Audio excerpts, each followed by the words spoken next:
ఇదిగో యాదగిరి, ఈ డ్రైనేజీ నీళ్ళన్నీ ఎక్కడి నుంచి వస్తున్నాయి? అదే అర్థం కావట్లేదమ్మా. ఎక్కడ డ్రైనేజీ పైపు కూడా లీక్ అవ్వలేదు. నిన్న మొన్న వర్షం కూడా పడలేదు. అటు నుంచేగా ప్రవాహం వస్తున్నది. దాన్ని పట్టుకొని వెనక్కి వెళ్ళు, ఎక్కడి నుంచి వస్తున్నాయో తెలుస్తుంది. అవును, వెళ్తానమ్మా.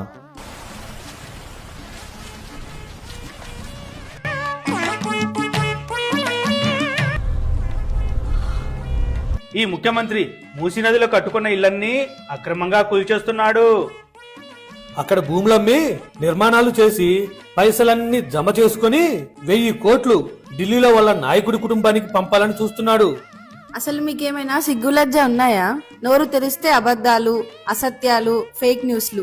అక్కడ నిర్వాసితులందరికీ మెరుగైన వసతులతో కాలనీలు కట్టించి ఇస్తున్నాడు ముఖ్యమంత్రి గారు. మీరేమో ప్రజలకు అబద్ధాలు చెప్పి రెచ్చగొడుతున్నారు. ఛీ, మూసీ నదినైనా ప్రక్షాళన చేయొచ్చేమో గాని మురుగు కాలువల కన్నా దారుణమైన మీ నోర్లను మాత్రం కడగలేం. కక్కింది చాలు, వెళ్ళండి. వెళ్ళండి వెళ్ళండి వెళ్ళండి.